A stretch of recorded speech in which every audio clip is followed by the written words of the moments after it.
selama-lamanya.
Bersyukurlah kepada Tuhan sebab Ia baik, bahwasanya untuk selama-lamanya kasih setianya.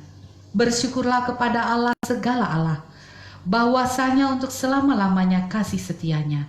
Pertolongan kepada kita adalah di dalam nama Tuhan tahu diri kita di hadapan Allah.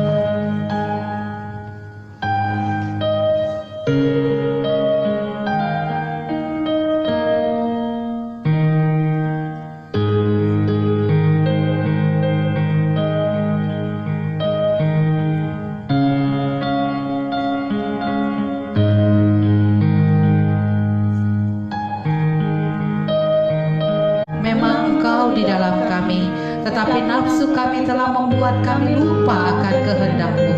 Ampunkan kami Bapa, dan tolonglah kami agar kami bertobat dari dosa-dosa kami dan dari hidup kami yang salah itu.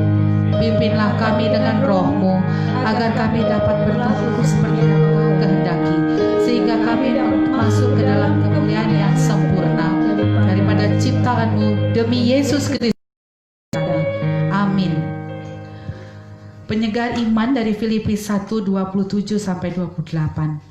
Hanya hendaklah hidupmu berpadanan dengan Injil Kristus, supaya apabila aku datang, aku melihat, dan apabila aku tidak datang, aku mendengar bahwa kamu teguh berdiri dalam satu roh dan sehati sejiwa berjuang untuk iman dengan tiada digentarkan sedikit pun oleh lawanmu. Bagi mereka semuanya itu adalah tanda kebinasaan, tetapi bagi kamu tanda keselamatan, dan itu datangnya dari Allah. Mari kita doa. Bapa kami yang di surga, dikuduskanlah namamu, jadilah kehendak-Mu di bumi seperti di surga. Berikanlah kami pada hari ini makanan kami yang secukupnya, dan ampunilah kami akan kesalahan kami, seperti kami sudah mengampuni orang yang bersalah pada kami. Dan jangan bawa kami ke dalam pencobaan, tapi lepaskan kami daripada yang jahat. Karena Engkau yang punya kerajaan dan kuasa dan kemuliaan sampai selama-lamanya. Amin. Kasih Allah sungguh terbukti, sungguh sudah kita nikmati. Nyatakan dengan syukur.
dan ku sembah, selama hidupku ku sembah Kau Tuhan.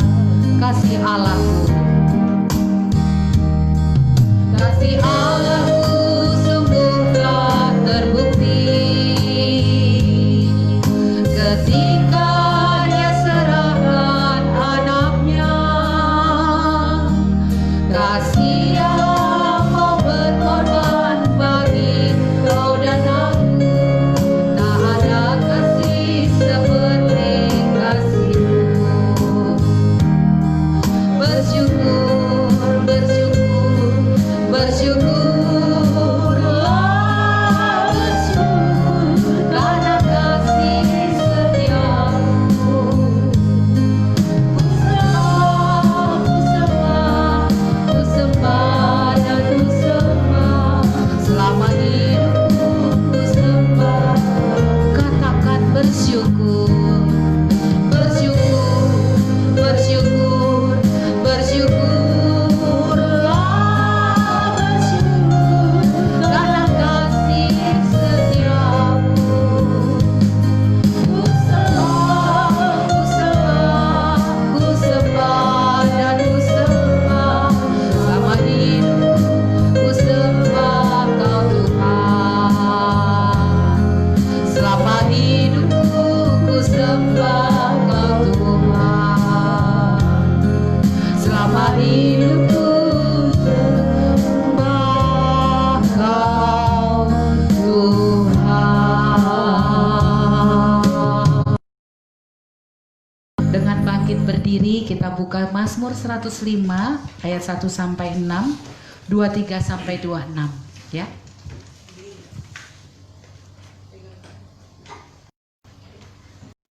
Yang buka Alkitab silakan 1 sampai 6, 29, 23 sampai 26. Saya mulai bergantian, kita baca responsoria. Bersyukurlah kepada Tuhan, serukanlah namanya, perkenalkanlah perbuatannya di antara bangsa-bangsa. Jangan pura-pura, jauhilah yang jahat dan lakukanlah yang baik. Hendaklah kamu saling mengasihi sebagai saudara dan saling mendahului dalam memberi hormat. Janganlah hendaknya kerajinanmu kendor. Biarlah rohmu menyala-nyala dan layanilah Tuhan. Bersukacitalah dalam pengharapan, sabarlah dalam kesesakan, dan bertekunlah dalam doa. Bantulah dalam kekurangan orang-orang kudus, dan usahakanlah dirimu untuk selalu memberikan tumpangan. Berkatilah siapa yang menganiaya kamu. Berkatilah dan jangan mengutuk. Bersukacitalah dengan orang yang bersukacita, dan menangislah dengan orang yang menangis. Hendaklah kamu sehati sepikir dalam hidupmu bersama. Janganlah kamu memikirkan perkara-perkara yang tinggi, tetapi arahkanlah dirimu kepada perkara-perkara yang sederhana. Janganlah menganggap dirimu pandai. Janganlah membalas kejahatan dengan kejahatan. Lakukanlah apa yang baik bagi semua orang. Sedapat-dapatnya, kalau hal itu bergantung padamu, hiduplah dalam perdamaian dengan semua orang. Saudara-saudaraku yang kekasih, janganlah kamu sendiri menuntut pembalasan, tetapi berilah tempat kepada murka Allah, sebab ada tertulis, pembalasan itu adalah hakku, akulah yang menuntut pembalasan, firman Tuhan. Tetapi jika seterumu lapar, berilah dia makan, jika ia haus, berilah dia minum. Dengan berbuat demikian, kamu menumpukan bara api di atas kepalanya. Janganlah kamu kalah terhadap kejahatan, tetapi kalahkanlah kejahatan dengan kebaikan. Berbahagialah setiap orang yang mendengarkan firman Tuhan, serta melakukannya dalam kehidupannya sehari-hari. Amin. Kita akan mendengarkan warta jemaat.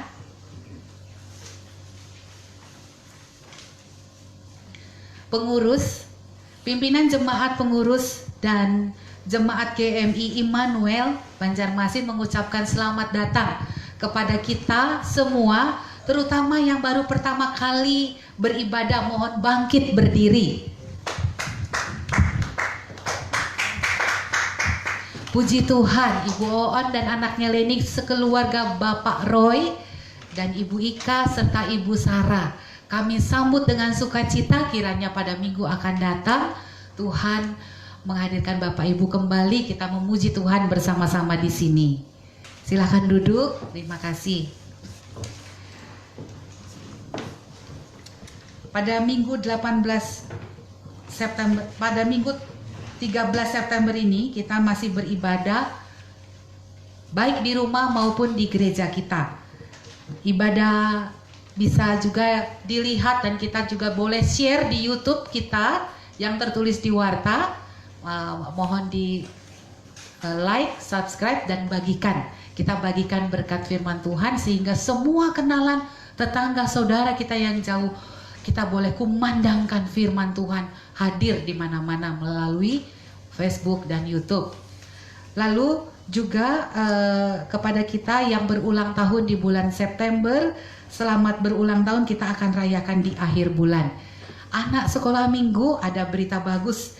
Ada kelas meeting anak melalui WA online hari Rabu jam 5. Kita bertemu bersama di WA online pada hari Rabu gembira, ya. Panitia Pemeliharaan Harta Benda atau PPHB mengucapkan terima kasih kepada keluarga Bapak Freddy Manurung, Ibu Boru Simatupang di Jakarta yang mempersembahkan unit printer untuk gereja, 1 unit printer untuk gereja. Tuhan memberkati persembahan Bapak Freddy sekeluarga. Kami dari GMI Immanuel mengucapkan terima kasih. Pokok doa mari kita baca dan kita saling mendoakan. Kita akan merasakan Tuhan bekerja. Kita nyatakan dalam doa dengan saling mengasihi. Kita berdoa bagi jemaat kita satu sama lain, ya. Kehadiran dan persembahan dapat kita lihat, baca pada warta jemaat kita. Dan minggu ini firman Tuhan akan dilayani oleh Bapak Pendeta Erwin Daud. Terima kasih untuk kedatangan dan pelayan firman Bapak bagi kami. Dan minggu depan kita akan dilayani oleh pelayan firman Bapak Pendeta James Damanik.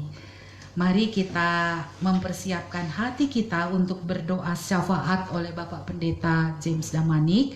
Kita nyatakan melalui pujian.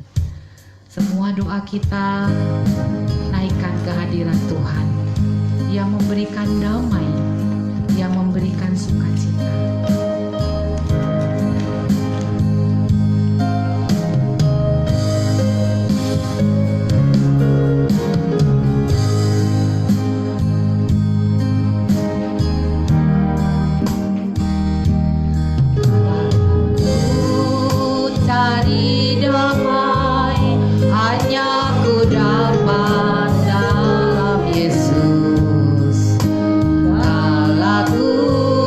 Cari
kami mengucap syukur, kami datang beribadah kepada Engkau di tengah-tengah kekhawatiran di sekitar kami, khususnya tentang pandemi COVID-19.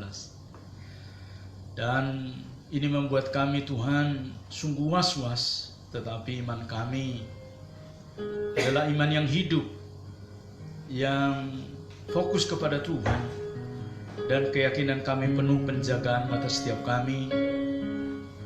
Dan kami juga berhikmat menerapkan protokol COVID-19 dalam hidup kami. Oleh karenanya Bapa, kasihilah kami, tolonglah kami Tuhan, karena kami percaya di dalam Engkau kami menemukan semua jawaban-jawaban kebenaran atas hidup kami. Pada pagi hari ini Tuhan, dari gerejamu Immanuel Banjarmasin, bersama dengan jemaat yang ada di rumah atau yang menikmati ibadah ini melalui streaming, siaran langsung, kami berdoa, berkatilah hidup kami semua, khususnya gereja-gerejamu di seluruh dunia. Kami rindukan terjadi penginjilan yang luar biasa di Sudan dan Yaman di Afrika. Kasihilah Afrika Tuhan, supaya dimenangkan bagi Kristus. Demikian juga dengan gereja-gereja di Indonesia, penginjilan di kota Medan, di daerah Banten, dan secara khusus di kota tempat kami berdiam, Banjarmasin. Agar Engkau memberkati kota ini Tuhan, agar banyak orang bukan saja mengenal Engkau, tetapi percaya kepada Engkau, menerima Engkau sebagai Tuhan, Juru Selamat mereka pribadi, sebagai tanda keselamatan yang telah Engkau tawarkan kepada dunia. Kami juga berdoa khusus bangsa dan negara kami, secara khusus bagi Presiden kami Jokowi. Kau memberkati dengan wakil bersama dengan kabinet. Engkau pakai mereka dengan sarana anugerah supaya membawa kesejahteraan, kemakmuran bagi bangsa Indonesia. Sekalipun di tengah pandemi COVID, tambahkanlah hikmat kepada mereka mengantisipasi wabah ini ya Tuhan. Dan juga kami terus berdoa dari Sabang sampai Merauke, Tuhan memberkati semua warga negara dan menghormati Engkau di atas segalanya, atas bangsa kami ini ya Bapa. Kami berdoa untuk pemberantasan korupsi, teroris, dan radikalisme agama, supaya mereka memahami perlunya kebersamaan kami sebagai satu keluarga besar di Indonesia. Tuhan, kami menyerahkan juga gerejamu, Gereja Metodis Indonesia, bersama dengan gereja-gereja lain di seluruh Indonesia, ambil bagian di dalam pengentasan kemiskinan, pengentasan mereka yang buta huruf, pengentasan mereka yang belum mengalami kesejahteraan. Tuhan, tolonglah supaya gerejamu menjadi berkat. Berkati semua mimbar-mimbar Metodis hari ini di seluruh tempat, supaya menjadi berkat bagi banyak orang, secara khusus di Immanuel Banjarmasin. Pakai Tuhan menjadi berkat, dan kami serahkan supaya kuasa Tuhan menolong dalam pertumbuhan gereja ini yang baru beberapa tahun di Banjarmasin. Tuhan berkati dan topang tolong ya Tuhan. Kami juga berdoa menyerahkan distrik 3 dalam misi Borneo, secara khusus Resort Grace di Kelapa Gading, Jakarta Utara sebagai induk Immanuel Banjarmasin ini. Berkati mereka di sana beribadah, hamba Tuhan, majelis, dan komisi misi. Dan kami mempertaruhkan agar hikmat dari Tuhan menyertai gereja Metodis dan Resort Grace ini mengalami terobosan-terobosan untuk bersama dengan gereja-gereja lain di Banjarmasin membawa kemuliaan bagi Kristus. Ya Tuhan, kami berdoa dan menyerahkan ke dalam tangan kuasa-Mu untuk kami Immanuel di tempat ini. Engkau lihat Tuhan pergumulan kami. Kami rindukan satu tempat yang menetap. Buka jalan ya Tuhan. Satu tempat di mana gereja dapat dibangun atau beribadah bersama yang menetap. Tuhan tolong. Dan di tempat sementara ini berkatilah. Kami serahkan Ibu Ewet sebagai pemilik bersama saudaranya. Terus bermurah hati agar kiranya dapat dipakai menjadi saluran berkat di gerejamu. Ya Tuhan, Kami terus rindukan yang menjadi kehendak-Mu atas Immanuel Banjarmasin. Tuhan tolong. Kami berdoa menyerahkan pergumulan-pergumulan jemaat. Kami menyerahkan Ibu Novia Daud, Tuhan sembuhkanlah sakitnya. Kami percaya Engkau berdaulat dan menopang, menolong, menyembuhkan di atas segala kekhawatiran kami. Di dalam nama Yesus, Tuhan, mari Engkau nyatakan kuasa-Mu memberi kesembuhan. Demikian dengan pemulihan kesehatan Ibu Iwa di pergelangan kaki. Kami berdoa Tuhan tolong sehingga Engkau sembuhkan, sehingga Engkau buat kuat berjalan di dalam nama Yesus. Dan Engkau topang tolong hidupnya senantiasa bersukacita ya Tuhan. Segala doa harapannya dinaikkan kepada Engkau, Engkau dengar ya Tuhan. Kami berdoa untuk Ibu Eliana Migang yang bersama dengan anak atau cucu di daerah Kalimantan Tengah. Tuhan memberkati. Kami menyerahkan untuk Bapak Migang yang beribadah di rumah, dalam masa tuanya juga Engkau campur tangan dan memberkati dia. Kami secara khusus berdoa buat pemulihan Ibu Ewet, supaya penghiburan, kekuatan dan iman dari Tuhan menyertai dia terus menerus. Kami percaya Engkau menolong dia Tuhan. Dan saat ini Engkau berkati dia beribadah di rumah. Engkau lawat dan topang tolong dia senantiasa ya Tuhan. Kami berdoa menyerahkan Ibu Sarah. Kami menyerahkan Tuhan berkati dalam masa tuanya penuh sukacita, semangat dan antusias. Segala pekerjaan-pekerjaan yang Kau berkati ya Tuhan. Kami menyerahkan kesehatannya, juga kerinduannya dan kerinduan kami bersama untuk keponakannya Lili supaya mengenal dan hidup di dalam Kristus. Lawatan-Mu terus kami nantikan. Ya Tuhan, kami bersyukur hari ini kami boleh beribadah bersama dengan saudara kami yang Kau utus beribadah di tempat ini, Ibu Moni yang membawa anaknya Leni. Berkatilah orang tua kami ini, pergumulan-pergumulannya. Kami rindukan kuasa-Mu mengalir atas hidupnya Bapa, memberikan kesejahteraan sukacita kepadanya di atas segala pergumulan yang ada. Sebab Engkau adalah jawaban bagi dia dalam nama Yesus. Secara khusus untuk Leni, kami percaya Engkau mempunyai rencana yang indah atasnya. Berkati hidupnya terus bersukacita di dalam Tuhan, dan semakin mengasihi Engkau topang dia Tuhan. Dan secara khusus saudara kami Bapak Royke sekeluarga yang datang beribadah bersama istri dan kedua anaknya, kami menyerahkan mereka dalam tangan kuasa-Mu Tuhan. Kami percayakan pekerjaannya sebagai pelayar, pelaut. Tuhan memberkati. Dan usaha yang baru dirintis beberapa hari yang lalu, warung berkati. Kesehatan Bapak, Ibu dan anak-anak kami serahkan dalam tangan kuasa-Mu supaya terus dalam pemeliharaan. Topang tolong mereka Tuhan bersukacita mengalami kasih karunia di hadapan-Mu ya Tuhan senantiasa. Keluar masuknya dimanapun berada Tuhan jaga. Engkaulah andalan bagi mereka ya Tuhan. Kami mengucap syukur buat muda-mudi yang Kau percayakan boleh beribadah di keluarga Bapak Pendeta Erwin Daud datang. Engkau memberkati, dan juga Pendeta Erwin Daud Engkau memberkati dalam pelayanannya Tuhan. Baik menjangkau di daerah pelayanan pedalaman maupun di bidang pendidikan, pemekabaran Injil, pewartaan, dan semua itu menjadi kemuliaan bagi Tuhan. Berkati putri mereka yang sedang mengambil S2 di Bali. Tuhan tolong dia di sana menyelesaikan studi tepat waktu dan boleh mengalami kasih karunia Tuhan. Dan kami serahkan masa depannya, cita-cita harapannya ya Tuhan. Terima kasih Bapa. Semua kami yang di tempat ini mengalami kasih karunia-Mu, sebab Engkau baik bagi kami ya Tuhan. Kami sungguh mengucap syukur dalam satu keluarga kerajaan Allah. Engkau menopang kami hari ini secara istimewa ya Tuhan. Terima kasih rupa-rupa pergumulan kami yang tidak kami sebutkan satu persatu. Engkau lebih daripada tahu ya Tuhan. Secara khusus kami menyerahkan jemaat-jemaat yang beribadah di rumah-rumah. Tuhan lawat mereka. Kami berdoa menyerahkan keluarga Bapak Leo Sinaga. Tuhan berkati sekeluarga. Juga keluarga Bapak Marudut Tampu Bolon. Sekeluarga Tuhan memberkati bersama nenek di rumah mereka.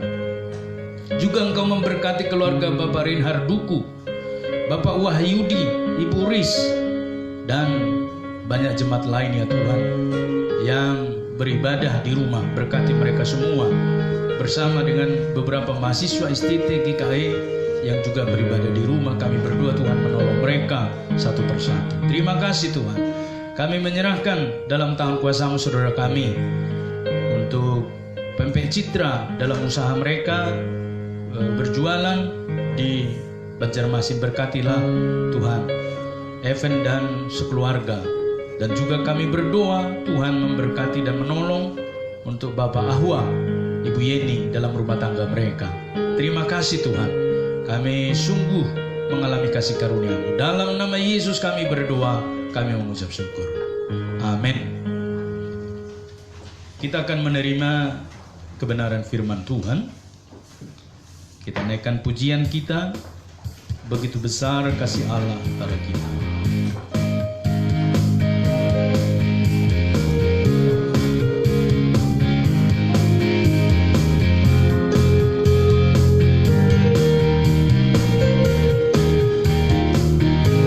Ya, kita boleh tepuk tangan. Begitu besar kasih Allah pada kita, diberkatilah anak itu kemana-mana. Tuhan mengubah miskin dan menjadikan kaya. Dia merendahkan dan meninggikan. Sekali lagi, begitu besar, kita bangkit berdiri. Begitu besar kasih Allah pada kita, diberkatilah anak itu Kemana-mana. Tuhan mengubah miskin dan menjadikan kaya. Dia merendahkan dan meninggikan juga. Berbahagialah Bagi orang yang percaya, anak cucunya pasti akan meninggalkan.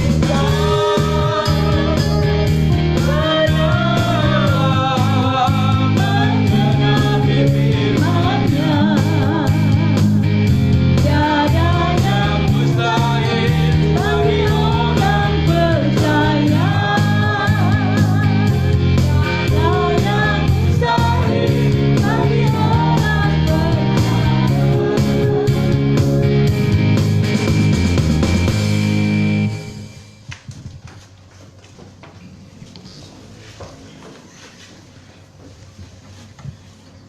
Shalom Aleihim. Ya, saya seringkali mendengarkan banyak orang yang menyapa dengan kata shalom saja, tetapi kali ini saya mengucapkannya dengan lengkap, karena ini adalah ucapan berkat yang seringkali diucapkan oleh orang-orang Israel dengan menggunakan bahasa Ibrani, dengan lengkap mengatakan Shalom Aleihim, dan selalu dijawab dengan Aleihim Shalom. Ya, karena bahasa Ibrani dengan bahasa Arab adalah rumpun bahasa Semit yang hampir sama ucapan dan juga maknanya. Kalau di dalam bahasa Arab biasanya disebutkan Assalamualaikum warahmatullahi wabarakatuh, dan biasanya dijawab dengan saya juga memberkati, begitu ya. Waalaikumsalam warahmatullahi wabarakatuh. Saya memberkati Bapak Ibu, dan Bapak Ibu juga memberkati saya.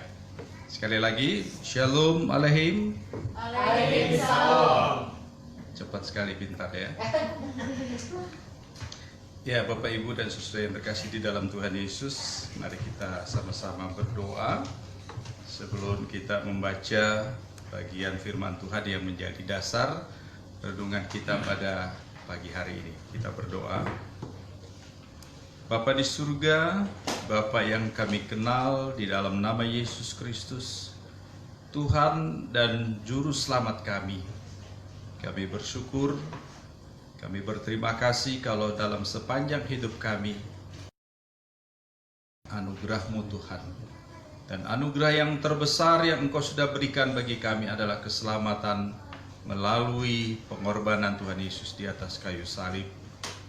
Kami berterima kasih kalau pada saat ini kami boleh dikumpulkan bersama-sama di tengah-tengah ruangan ini ya Tuhan, untuk boleh menikmati persekutuan di tengah suasana pandemi COVID-19 yang menghantui begitu banyak orang, yang begitu membuat banyak ketakutan untuk boleh bergaul, bersosialisasi, dan bersama-sama di dalam sebuah ruangan. Tetapi Tuhan, kami percaya kalau ibadah dan persekutuan menjadi kehendak Tuhan, kami percaya Tuhan ada di tengah-tengahnya. Jika Tuhan ada di tengah-tengah 1-2 orang yang berkumpul di dalam nama Yesus, kami percaya tidak ada satupun sakit penyakit yang Tuhan izinkan hadir di sini. Oleh sebab itu kami bersyukur untuk semua kebaikan-Mu ya Tuhan. Dan kami tidak ingin meninggalkan tempat ini tanpa sesuatu daripada-Mu ya Tuhan. Kami rindu kebenaran firman Tuhan memenuhi hati dan pikiran kami, dan menjadikan kami manusia-manusia rohani yang semakin hari kehendak-Mu yang benar ya Tuhan. Tuhan, tolong kami sebelum kami membaca firman-Mu, penuhi hati dan pikiran kami Tuhan, supaya ketika kami membaca, ketika kami merenungkan, kami boleh mendapatkan gizi rohani yang memampukan kami untuk menghadap masa depan kami.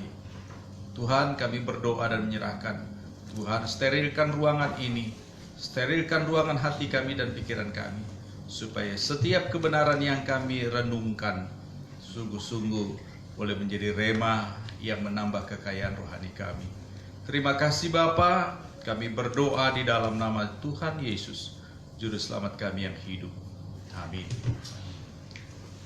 Bapak Ibu, kita akan bersama-sama membaca kitab Injil Matius, pasalnya yang ke-6, ayat 31 sampai dengan ayat yang ke-33.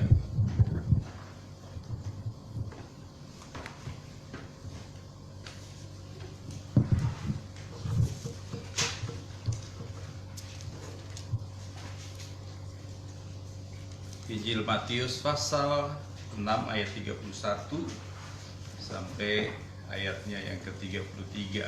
Izinkan saya untuk mengajak Bapak Ibu kembali membaca secara responsif. Saya ayat 31 dan Bapak Ibu ayat yang ke-32.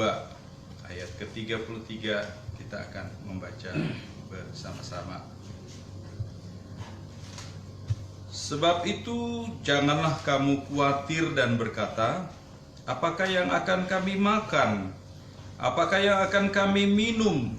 Apakah yang akan kami pakai? Semua itu dicari bangsa-bangsa yang tidak mengenal, akan tetapi Bapamu yang di surga tahu bahwa kamu memerlukan semuanya itu. Sama-sama. Tetapi carilah dahulu kerajaan Allah dan kebenarannya, maka semuanya itu akan ditambahkan kepadamu. Bapak Ibu dan saudara-saudara yang dikasihi Tuhan Yesus, firman Tuhan Yesus ini merupakan rangkaian khotbah Tuhan Yesus di atas bukit yang dimulai dari kitab Injil Matius pasal 5 sampai dengan pasalnya yang ke-7, yang mengajarkan tentang banyak hal yang menyangkut semua aspek hidup dan kehidupan manusia, baik itu manusia dengan manusia, manusia dengan Tuhan. Khotbah ini merupakan khotbah yang panjang. Ya, oleh karena ini merupakan sebuah khotbah perdana Tuhan Yesus kepada murid-muridnya dan juga kepada orang-orang yang baru hadir, yang baru datang, yang baru mengenal Dia, yang baru mengikut Yesus. Dan kita bisa lihat di dalam kitab Injil Matius pasalnya yang ke-5, ayatnya yang pertama dikatakan banyak orang datang berbondong-bondong untuk mengikut Dia. Ini buah pelayanan Tuhan Yesus yang pertama, yang masih grace, yang masih polos sekali, yang masih belum memiliki banyak pemahaman-pemahaman tentang kebenaran firman Tuhan. Itu sebabnya Yesus memberikan begitu banyak pengajaran-pengajaran yang luar biasa. Khotbah ini memenuhi semua kebutuhan insani dan rohani manusia. Di mana pasal yang kelima ayat 2 sampai ayat yang ke-12, Tuhan Yesus berbicara tentang anugerah, tentang kasih karunia yang luar biasa, dengan ucapan bahagia yang begitu hebat, yang begitu dalam, yang begitu menjanjikan. Di dalam pasal 5 ayat ke-13 sampai ke-16, Tuhan Yesus berbicara tentang garam dan terang yang seharusnya menjadi karakter gaya hidup manusia. Di dalam pasal 5 ayat 17 sampai dengan 48, Tuhan Yesus berbicara tentang hukum Taurat. Karena sebagian besar dari orang-orang yang mengikut dia, murid-muridnya adalah backgroundnya, latar belakangnya mereka adalah orang-orang Yahudi, yang kitabnya itu adalah Taurat, dan memperlakukan kitab itu secara salah di dalam perjalanan hidup mereka. Di dalam pasal 6 ayat 1 sampai 4, Tuhan Yesus berbicara tentang sedekah. Dia juga berbicara tentang doa. Dia juga berbicara tentang puasa. Dan kali ini kita sudah membaca, dia berbicara tentang kekhawatiran. Bapak, Ibu, dan Saudara, fokus kita pada saat ini adalah dalam Matius 5 ayat 31 sampai dengan 33, yaitu tentang kekhawatiran. Salah satu fakta hidup manusia yang tidak bisa dianggap sepele adalah tentang kekhawatiran. Saudara-saudara, hampir hidup manusia tidak dapat dipisahkan dari persoalan khawatir. Tidak ada orang yang tidak pernah mengalami kekhawatiran. Tidak ada orang yang pernah imun dari kekhawatiran. Ada berapa banyak ibu-ibu yang khawatir? Ya. Dalam faktanya ada berapa banyak wanita-wanita yang khawatir? Besok makan apa ya? Masak apa ya? Siapa yang dimakan besok? Iya. Banyak juga bapak-bapak yang mengalami kekhawatiran. Besok cari uang di mana? Besok cari hidup dengan cara apa? Banyak juga anak-anak yang mengalami kekhawatiran. Besok saya mau jadi apa? Saya ingat, saudara, ketika saya masih kelas 5 SD, di belakang rumah saya itu sawah, hamparan sawah. Dan di daerah saya itu banyak kuda di Sumbawa Besar. Jadi kalau sudah selesai panen padi di sawah, itu mulai bakar jerami dan kuda-kuda dilepas di situ. Kita bermain kuda. Saya termangu-mangu melihat semua fenomena itu dan duduk sambil lihat matahari mulai tenggelam. Saking enaknya, santainya, dan termangu-mangunya, saya nggak sadar sudah mulai gelap dan sudah mulai sepi. Saya termenung dan memikirkan, kalau sekarang saya jadi penjaga kuda, besok tetap jadi penjaga kuda, lusa jadi penjaga kuda, tahun depan jadi penjaga kuda. Kapan kuda jaga saya? Kapan kuda memberikan sesuatu kepada saya? Yang saya tahu, kuda hanya bisa dinaiki, kuda hanya bisa dikasih beban, kuda hanya bisa dikasih makan, kasih minum, selesai. Kapan dia bisa memberikan sesuatu bagi saya dan masa depan saya? Sehingga pada waktu itu saya punya cita-cita, saya harus ke Jawa. Suatu saat saya bermimpi saya harus ke Jawa. Karena pada waktu itu Jawa merupakan sebuah sentral dari mimpi-mimpi yang indah tentang keberhasilan. Itu tahun 74.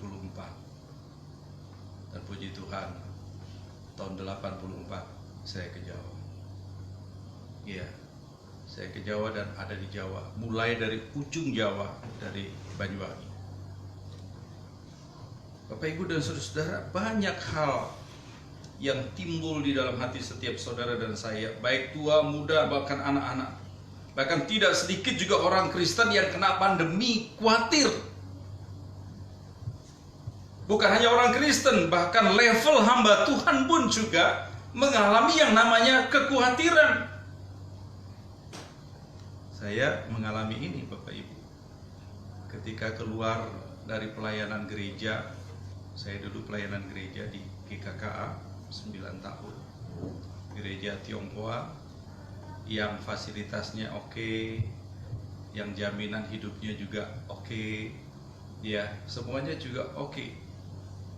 Dan saya harus tinggalkan itu dengan mengambil posisi non-profit, tidak dibayar untuk sebuah lembaga misi pedalaman suku Dayak Meratus. Saudara, ketika keluar pertama saya merasa kuat, ya saya merasa tangguh, saya merasa oh it's okay, tidak masalah. Saya ambil non-profit tidak dibayar. Tapi kemudian satu malam saya coba duduk merenungkan, saya mulai agak gentar ketika berpikir tentang siapa yang harus membayar hamba-hamba Tuhan yang ada nantinya di bawah pelayanan kami. Dari mana sponsornya? Saya tidak tahu caranya cari duit. Karena ketika saya keluar, Bapak Ibu, saya dengan istri itu mendata beberapa jemaat-jemaat yang notabene kami berharap mereka bisa membantu. Ya, wah ada sekian puluh jemaat yang kita data. Dan kita mulai sharing dengan mereka. Puji Tuhan, nggak ada satupun yang bantu. Bener, nggak ada satupun yang bantu. Untuk sewa rumah yang pada waktu itu 6,5 juta setahun, nggak ada yang bantu. Tapi satu ketika ada satu jemaat yang baru masuk dan saya ngajar dia katekisasi. Waktu dia tanya, contoh, waktu saya masih penginjil, nanti mau keluar ya, saya dengar mau keluar, iya saya begitu, gini. Oh iya saya bilang, lalu gimana nanti? Oh iya saya ceritain semua. Lalu dia pergi ke pojok, dia cabut dompetnya, dia serahkan ke saya 500.000. Saya ingat sekali itu persembahan pertama 500.000. Masih kurang 6 juta ya. Saya masih tetap berpikir 6 jutanya dari mana.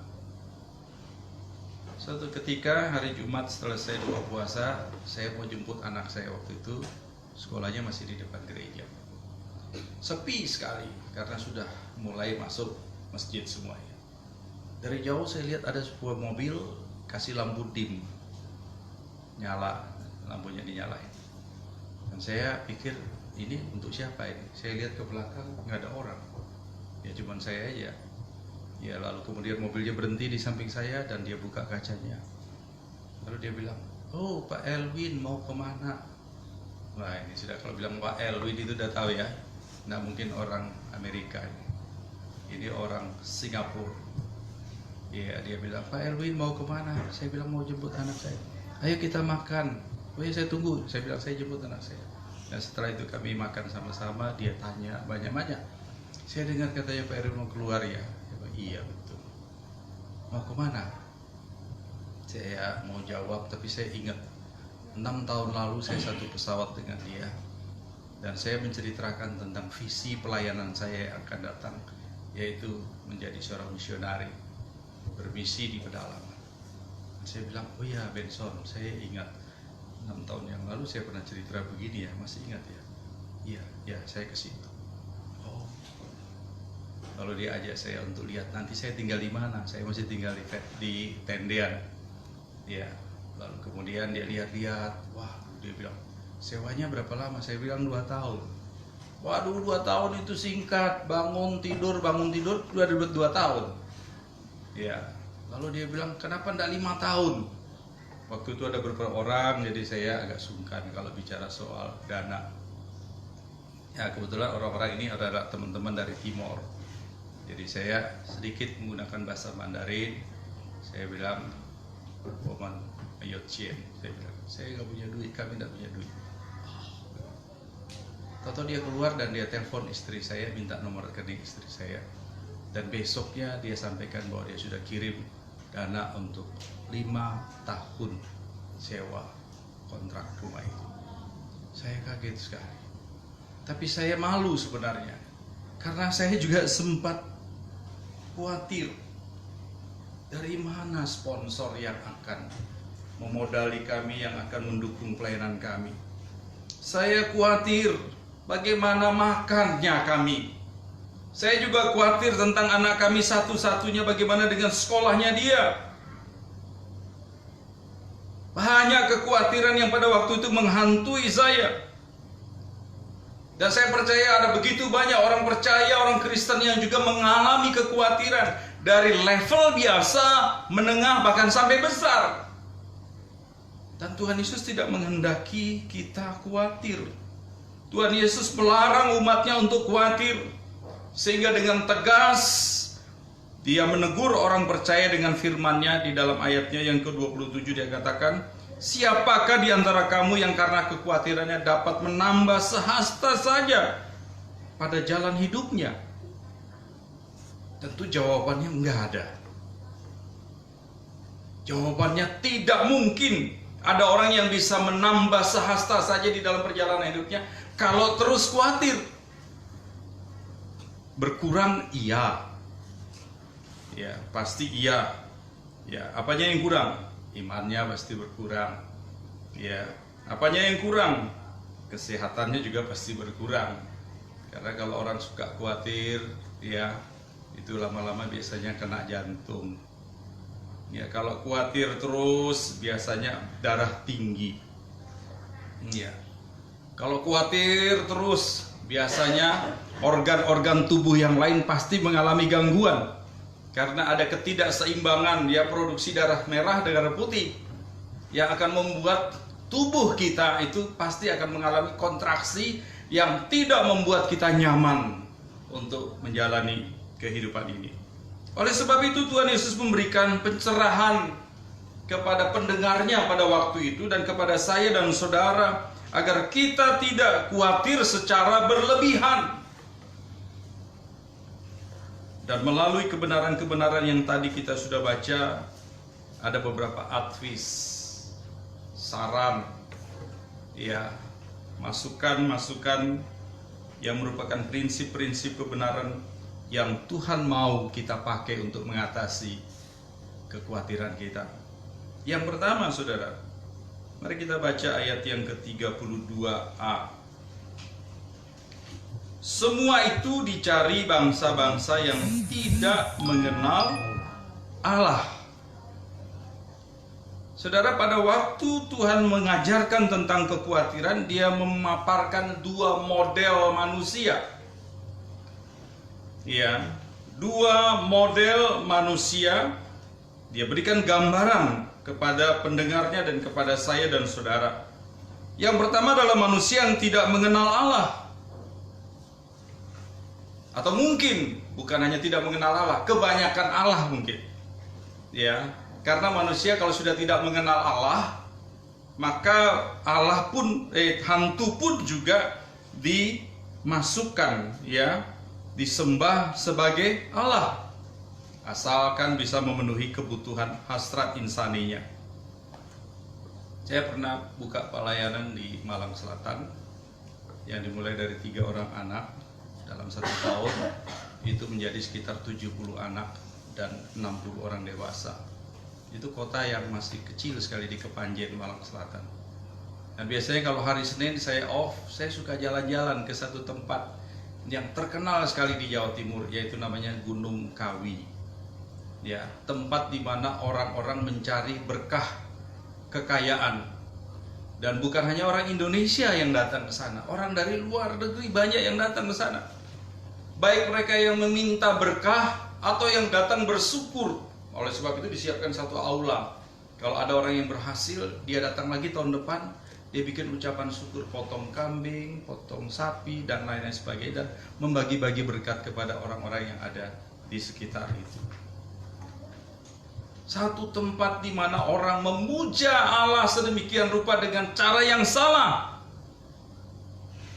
Bukan Allah yang dipuja, tetapi hantu yang dipuja, iblis yang dipuja. Kenapa? Mereka begitu khawatir. Dan saya, dalam tanda petik, saya berhasil menginjili satu bapak di sana yang kemudian bertobat dan jadi jemaat kami. Lalu saya kasih dia satu pandangan. Saya bilang, Pak Mutfi namanya, Bapak sudah berapa lama di Gunung Kawi? 19 tahun Om. Dia sebut saya Om, ya. Padahal saya nggak kawin sama tantenya. 19 tahun Om. Lalu di sini kan tempatnya orang cari kekayaan. Ya, tiap hari orang datang, tiap hari orang berikan berkat, tiap hari orang bersyukur karena kekayaan yang mereka terima. Tapi Anda 19 tahun nggak kaya-kaya. Oh iya deh. Jadi sebenarnya benar nggak? Betul nggak cara orang mencari kekayaan dengan datang ke Gunung Kawi, meminta kepada hantu? Oh iya. 19 tahun saya jadi pengemis terus di sini karena mereka selalu mengharapkan berkat dari orang-orang yang sudah sukses. Saya bilang, kalau kamu tinggal 19 tahun sangat kaya kamu kalau memang Gunung Kawi bisa memberkati kamu. Mereka yang datang dari luar negeri, saya bilang, itu rata-rata punya duit, mau bisa datang dari luar negeri, punya modal. Dia datang ke sini hanya untuk mencari satu spirit baru, satu kekuatan baru, rasa percaya diri yang baru ketika membawa kantong merah. Tapi nggak ada apa-apanya itu. Oh iya. Kenapa? Karena banyak orang khawatir. Kekhawatirannya kemudian sampai begitu jauh menyebabkan dia kehilangan jati dirinya sebagai anak Tuhan. Dan akhirnya memang tenggelam ke dalam sebuah kolam duniawi yang membuat dia tidak punya Tuhan, bahkan kebanyakan Tuhan yang bisa memenuhi hasrat insaninya. Ada juga orang yang memiliki banyak Tuhan dengan cara pergi ke dukun. Di Kapuas, waktu saya awal-awal datang sini, heboh. Ada satu orang yang bisa menyembuhkan dan pakai doa Bapa kami. Ada satu jemaat kami yang pernah ke sana. Dia bilang, aduh contoh, bener juga no, dia pakai doa Bapa kami itu. Ya, dan saya sembuh. Terus saya bilang, apa advisnya? Iya, waktu itu, apa penyakitnya? Iya, saya darah tinggi. Waktu saya ke sana, pulangnya udah nggak darah tinggi. Advisnya apa? Obatnya apa? Nggak ada obatnya, cuma doa. Lalu dia bilang, jangan banyak makan garam. Ya, saya bilang sama bohong. Coba lu makan garam banyak terus nggak darah tinggi, itu hebat tuh. Ya, kalau nggak makan garam, ya memang jelas turunlah darah tingginya.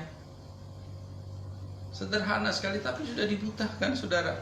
Sehingga semua dianggap Tuhan, semua dianggap Tuhan, hantu dianggap Tuhan, dukun dianggap Tuhan, manusia dianggap Tuhan. Ini membuktikan bahwa dia tidak punya Tuhan yang benar. Itu sebabnya Yesus katakan semua itu dicari bangsa-bangsa yang tidak mengenal Tuhan. Tapi ada tipe orang yang disebut dengan manusia rohani. Ya, di dalam ayatnya yang ke-26, coba tolong bacakan karena Ibu Novi bisa bacakan. Matius 6 ayat 26. Pandanglah burung-burung di langit yang tidak menabur dan tidak menuai dan tidak mengumpulkan bekal dalam lumbung, namun diberi makan oleh Bapamu yang di surga. Bukankah kamu jauh melebihi burung-burung itu? Bapamu yang di surga. Tuhan Yesus mengingatkan kita bahwa kita dengan Allah itu seperti anak dengan Bapa. Sebuah hubungan yang istimewa. Ketika dia mengajarkan orang berdoa di dalam kitab Matius 6 ayat 9, dia mulai dengan kata Bapa kami. Kalau di dalam bacaan Matius pasal 7 ayat 7, Tuhan Yesus berkata beberapa kali, ya, tentang kasih Bapa di sorga. Mintalah, carilah, ketoklah, carilah. Masakan Bapamu yang di sorga tidak bisa memberikan kamu? Dia memberikan gambaran bahwa saya dan saudara ini konteks hubungannya itu sangat dekat, family sekali, keluarga banget, dekat banget. Kita hubungannya seperti anak dengan Bapa. Ya, makanya di dalam kitab Injil Yohanes pasalnya pertama ayat 12 mengatakan, siapa yang percaya kepadanya, dia akan disebut dengan anak-anak Allah.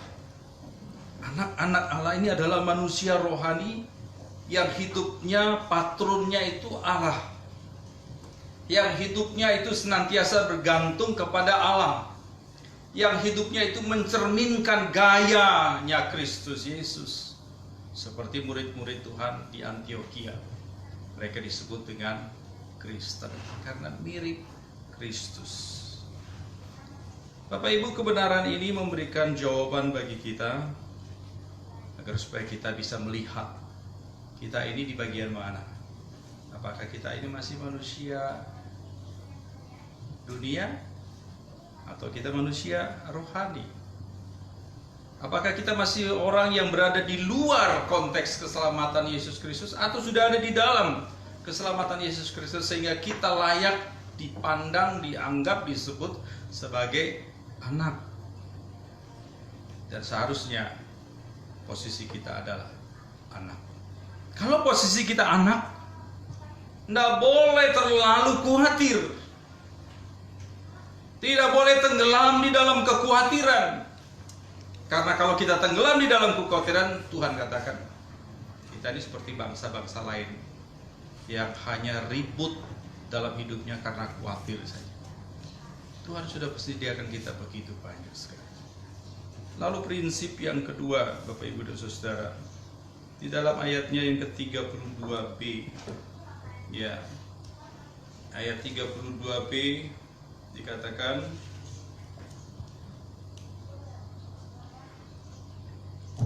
semua itu dibicarakan bangsa yang tidak mengenal Allah. Akan tetapi Bapamu yang di surga tahu bahwa kamu memerlukan semuanya itu.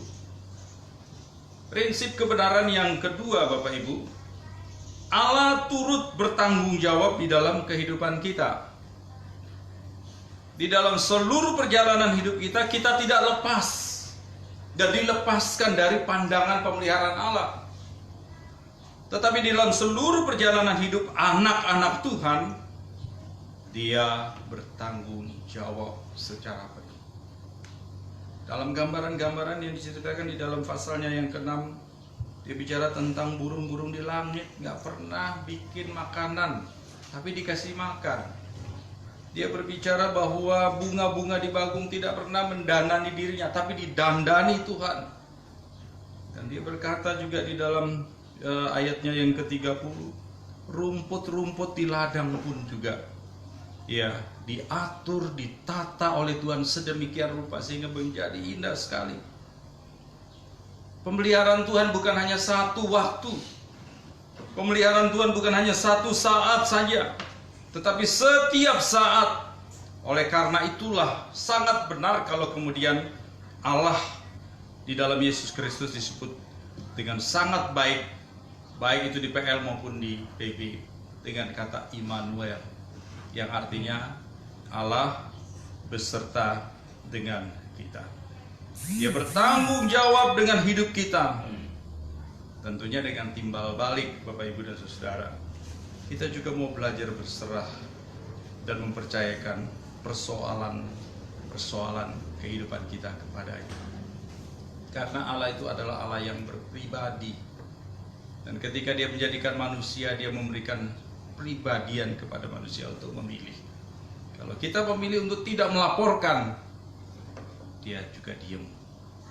Tapi ketika kita memilih untuk melaporkan, menyampaikan keluhan kita, pergumulan kita, Dia akan turut bekerja untuk mendatangkan kebaikan di dalam hidup kita. Saudara-saudara yang terkasih di dalam Tuhan Yesus, oleh sebab itu kita perlu menyadari bahwa di dalam hidup saya dan saudara ada kekuatan Tuhan yang selalu menyertai kita. Ada kekuasaan Tuhan yang selalu bersama-sama dengan kita. Bahkan sebelum kita sampai pada persoalan itu, Tuhan sudah berikan kita persiapan, Tuhan sudah berikan kita bekal, Tuhan sudah berikan amunisi untuk kita menghadapi pergumulan dan persoalan kita. Saya sangat terkesan dengan kisah kitab Keluaran ketika bangsa Israel keluar dari Mesir. Lalu kemudian mereka sampai di satu tempat yang namanya Mara, yang artinya pahit. Karena di Mara itu mereka menemukan begitu banyak kolam air. Selama berhari-hari mereka berjalan dan air menjadi kebutuhan utama. Ketika mereka sampai di sana kecewa sekali karena apa? Airnya ternyata pahit rasanya. Ya, nggak enak rasanya, kecewa berat. Dan mereka mulai menuding-nuding Musa dengan mengatakan hal-hal yang buruk tentang Musa dan tentang Tuhan. Lalu kemudian Tuhan bilang apa sama Musa? Ambillah sepotong kayu dan lemparkan ke dalam air itu. Apa yang terjadi? Air itu menjadi manis dan bisa diminum. Kenapa Tuhan tidak bilang begini sama Musa? Musa, kan kamu ada tongkat tuh dari Mesir. Celupin aja tongkat itu, biar terjadi mujizat air yang pahit jadi manis. Kenapa Tuhan bilang ambil kayu yang ada di sekitar situ, lemparkan? Saudara, ketika saya merenungkan bagian itu, saya tercengang. Ya, ada beberapa buku-buku yang cukup kuno saya baca. Saya tercengang dengan pemahaman yang disampaikan oleh penulis itu. Dia mengatakan bahwa saudara, di daerah Timur Tengah sana itu ekstrim sekali cuacanya. Malam dingin sekali, siang panas sekali. Sehingga itu bisa menyebabkan dehidrasi, kekurangan zat cair dalam tubuh manusia. Dan saudara, kalau dengan cuaca ekstrim seperti itu agak sulit tumbuh tinggal 100 tahun. Siapa yang menumbuhkan dia? Bukan alam itu yang menumbuhkan yang luar biasa, yaitu pohon itu tumbuh di situ. Logikanya Bapak Ibu dan Saudara, sebelum bangsa Israel mengalami persoalan air pahit, Tuhan sudah tumbuhkan, Tuhan sudah siapkan persoalan. Jadi tidak ada alasan bagi saya dan saudara menyangkal bahwa Tuhan tidak ada, Tuhan tidak hadir, Tuhan tidak campur tangan di dalam hidup kita. Jangan saudara dan hilangkan itu. Kenapa? Karena Tuhan turut bekerja dan bertanggung jawab di dalam seluruh kehidupan saya dan saudara sampai hari ini. Yang ketiga, prinsip yang ketiga dan yang terakhir. Bapak Ibu, biasanya kalau saya khotbah, kalau sudah bilang yang terakhir itu, jemaat posisinya duduknya sudah mulai berubah. Nah, ini selesai dah nih, ya. Mau habis nih, pulanglah kita. Saudara mungkin tidak tahu yang ketiga ini 2 jam. Iya, enggak panjang. Iya. Prinsip kebenaran yang ketiga, di dalam catatan ayatnya yang ke-33, penekanan Tuhan yang mengatakan, tetapi carilah dahulu kerajaan Allah dan kebenarannya. Di dalam seluruh hidup kita yang dipenuhi dengan berbagai persoalan, salah satunya khawatir, Tuhan mau supaya kebenarannya ini kita pegang. Yaitu apa? Fokus kepada Allah. Fokus kepada sumber hidup.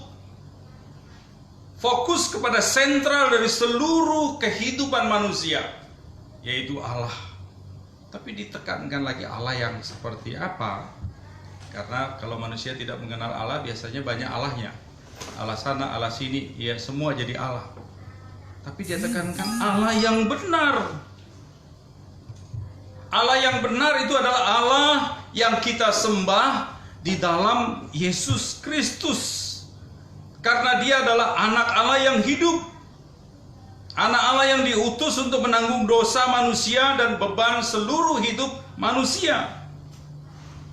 Sebagaimana yang dijanjikan Tuhan Yesus sendiri di dalam kitab Injil Matius pasal 11 ayatnya yang ke-28, ia katakan, marilah semua yang letih lesu dan berbeban berat, aku akan memberikan kekuatan, memberikan kelegaan kepadamu. Saudara-saudara yang terkasih di dalam Tuhan Yesus Kristus, Tuhan itu adalah sentral. yang harus menjadi fokus dari seluruh kehidupan iman saya dan saudara di dalam menghadapi apa saja, termasuk juga kekhawatiran. Kalau Tuhan yang benar, yang telah memancangkan panji salibnya sebagai peringatan bahwa Dia sudah menebus kita, Dia sudah memelihara kita, Dia sudah menjamin hidup kita, nggak perlu ada yang dikhawatirkan tentang hidup atau matinya kita. Saya memberikan sedikit ilustrasi atau cerita kesaksian. Tahun 99 tanggal 26 Desember saya mengadakan perjalanan pagi-pagi dengan tim misi kami ke satu desa yang ada di daerah Rantau. Kalau Bapak Ibu pernah ke Rantau, Pasar Rantau, belok kiri. Ya, ada satu desa yang namanya Rawamuning, itu daerah desa transmigrasi Jawa. Jawanya Jawa Madura. Ya, dan kami membaptis 9 kepala keluarga. Ya, orang-orang yang berasal dari daerah Jawa Timur, dari daerah Jember dan sekitarnya. Kami layani tiap minggu. Satu kali saya agak sedikit terkejut perasaan hati saya ketika masuk di wilayah itu. Karena dari Rantau itu sekitar 25 kilo dan dari daerah itu masuk ke dalam 6 kilo, itu jalannya sudah mulai makadam. Saya lihat orang-orang memperhatikan kami, padahal kami tiap minggu di sana tidak pernah diperhatikan, tapi kali ini mereka perhatiin, mereka pandang kami, lihat kami, dan saya merasa ada sesuatu ini dari cara pandangnya. Ya betul saudara, di tengah-tengah rawa, karena cuma satu jalan saja, tiba-tiba saya lihat ada tumpukan manusia yang berkumpul di tengah jalan. Mereka menggunakan kafiyeh, ya, kafiyeh itu pakaian atau kain yang biasa digunakan oleh orang-orang Palestina. Saya perhatikan, wah ini tidak nyaman ini rasanya nih ya. Saya mulai dak dikduk. Aduh, saya pikir apa ini? Makin dekat makin jelas, makin dekat makin jelas, makin dekat makin jelas. Mulai saya lihat ada parang, saya mulai lihat ada mandau, saya mulai lihat ada cangkul yang mereka bawa.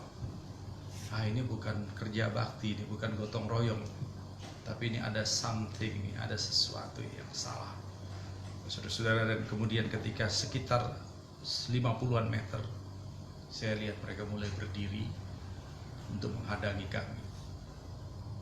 Saya bilang, Tuhan, saya serahkan istri saya, anak saya, kalau terjadi sesuatu dengan saya sudah hopeless, patah harapan.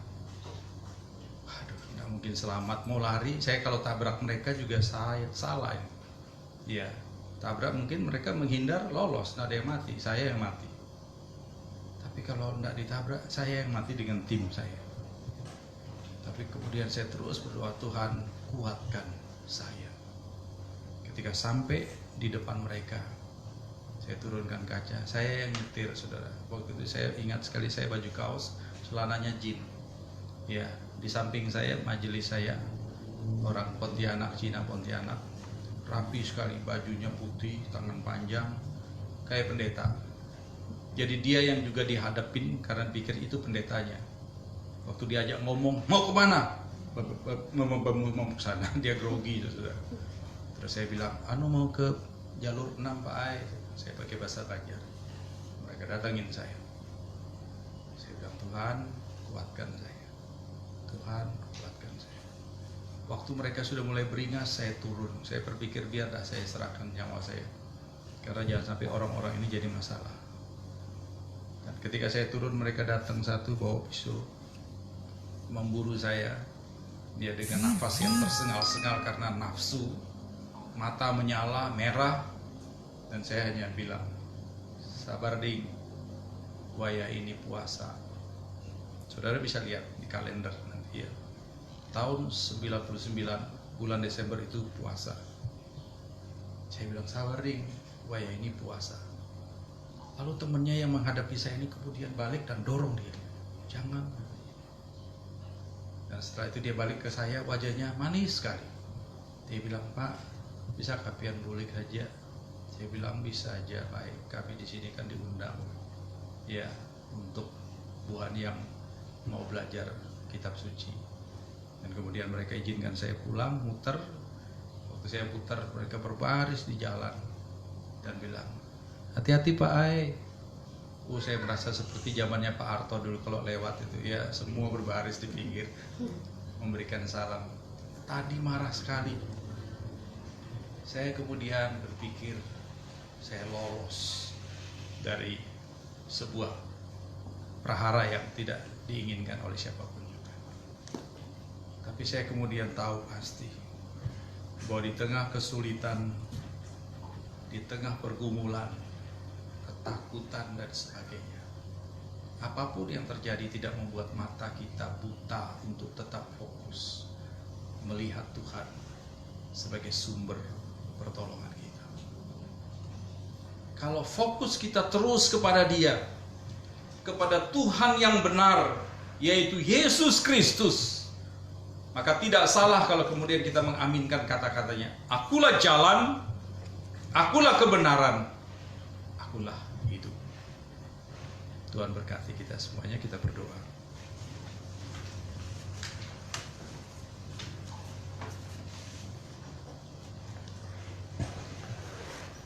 Tuhan, kami sangat bersyukur kalau pada kesempatan pagi ini kami boleh kembali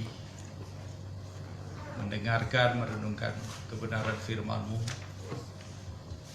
yang menolong kami Tuhan untuk bangkit dari kelemahan-kelemahan rohani kami yang selalu khawatir, yang selalu gelisah di dalam menghadapi kehidupan yang ada di sekitar dan di depan kami. Kami sadar Tuhan, kami selalu khawatir tentang keluarga kami, tentang masa depan kami, tentang pekerjaan kami, tentang studi kami, bahkan tidak kurang-kurangnya kami juga khawatir tentang pelayanan kami yang Tuhan percayakan. Tapi pagi hari ini kami bersyukur Tuhan kalau Engkau izinkan untuk menegur kami, memuaskan kami dengan kebenaran firman-Mu, supaya kami sadar Tuhan bahwa kami ini adalah anak-Mu, milik-Mu, ahli waris-Mu ya Tuhan. Dan kami sadar bahwa di dalam perjalanan hidup kami sebagai anak Tuhan bertanggung jawab penuh untuk memelihara kami, menolong kami, menyertai kami di dalam lembah kekelaman sekalipun. Kami bersyukur Tuhan Engkau sadarkan kami kembali, agar supaya ketika kami terjatuh di dalam kekhawatiran yang dalam dan berlebihan, kami boleh kembali bangkit untuk melihat dan fokus kepadamu ya Tuhan. Yesus Kristus yang sudah mati di atas kayu salib mengalahkan persoalan-persoalan apapun juga. Bahkan yang paling besar adalah dosa yang selama ini mengikat hidup kami. Tetapi sudah kami dilepaskannya ya Tuhan. Terima kasih Bapa di surga untuk setiap kebenaran yang kami boleh dapatkan pada pagi ini. Nah, kiranya Tuhan jadikan kami manusia baru yang memiliki komitmen di dalam hidup kami untuk tidak khawatir secara berlebihan, tetapi boleh senantiasa mengingat setiap kebenaran yang kami renungkan pada hari ini ya Tuhan. Di dalam nama Yesus Tuhan dan Juru Selamat kami yang hidup, kami berdoa bersyukur. Haleluya. Amin.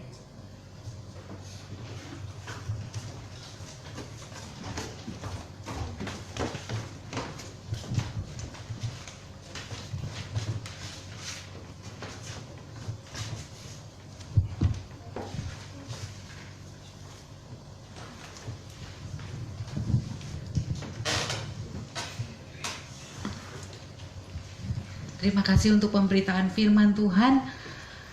Mari kita berkati gereja kita dengan memberikan persembahan yang terbaik bagi nama Tuhan dengan bernyanyi Sungai Sukacitamu. Panggilan untuk menjadi murid, sebab Dialah Allah kita dan kitalah umat gembalaannya, kawanan domba dan tuntunan tangannya. Pada hari ini, sekiranya kamu mendengar suaranya, janganlah keraskan hatimu seperti di Mariba, seperti pada hari Musa di padang gurun, pada hari di masa di padang gurun. Bawalah seluruh persembahan persepuluhan itu ke dalam rumah perbendaharaan, supaya ada persediaan makanan di rumahku, dan ujilah aku firman Tuhan semesta alam. Apakah aku tidak membukakan bagimu tingkap-tingkap langit, dan mencurahkan berkat kepadamu sampai berkelimpahan. Amin. Minta Nila dan Nadia membagikan persembahan ya, sebagai kolektan Sungai Sukacitamu.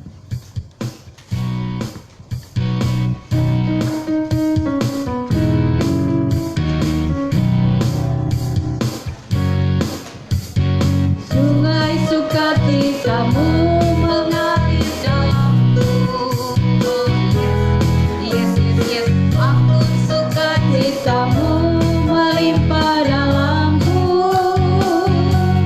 Ku menari dan bersuara pujimu di setiap waktu. Sebab sungai sukacitamu ada dalamku. Mengalir bersamamu, bersuka di dalammu, mengikuti Tuhan dalam kegerakanmu, melayanimu dengan batin berdiri dalam sukacitamu. Bapaknya Tuhan yang membuat sukacitaku bersungai sukacitamu. Sungai sukacitamu mengalir dalamku. Anggur sukacitamu melimpah dalamku. Ku menari dan bersuka di setiap waktu. Sebab sungai sukacitamu ada dalamku. Mengalir bersamamu, bersuka di dalammu, mengikutimu Tuhan dalam kegerakanmu, melayanimu Tuhan di dalam sukacitamu. Bapaknya Tuhan yang membuat sukacitamu berlaku. Bapaknya Tuhan yang membuat sukacitamu berlaku. Tuhan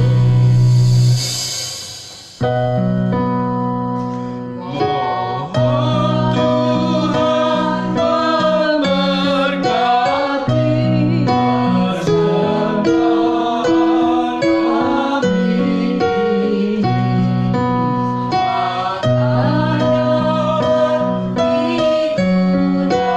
kami. Untuk kemuliaan Tuhan. Amin. Bapa di surga, terimalah persembahan yang kami kumpulkan ini ya Tuhan. Dan kami percaya kuasa-Mu menyertai semua kami yang mempersembahkan. Dan setiap tangan yang mempersembahkan berkati dalam usaha pekerjaan mereka. Kau menolong dan memberikan yang terbaik. Kami mengucap syukur karena kebaikan dan kemurahan-Mu bagi kami. Tambahkan hikmat agar gereja-Mu dapat mengelola persembahan ini digunakan bagi perluasan Injil Kerajaan Allah. Terima kasih ya Tuhan. Kami menyerahkan ini menjadi hormat dan kemuliaan bagi Tuhan. Dalam nama Yesus kami menyerahkan persembahan kami ini. Amin. Kepada Allah dipuji, serta kepada Al-Masih, Roh Kudus muliakan, berkuasa dan berkasihan. Amin. hatimu dan terimalah berkat Tuhan. Tuhan memberkati engkau dan melindungi engkau.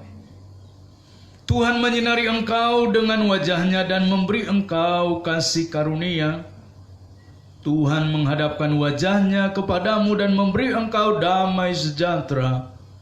Dari sekarang, besok, bahkan sampai selama-lamanya, sampai Yesus datang kedua kalinya. Amin.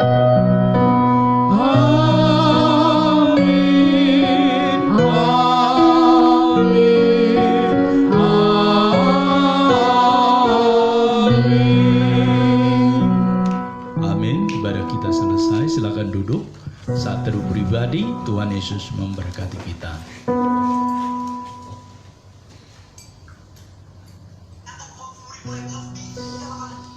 Kita bersalam-salaman dengan pujian dalam Yesus kita bersaudara.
Keluarga Pak Roy, salam Pak.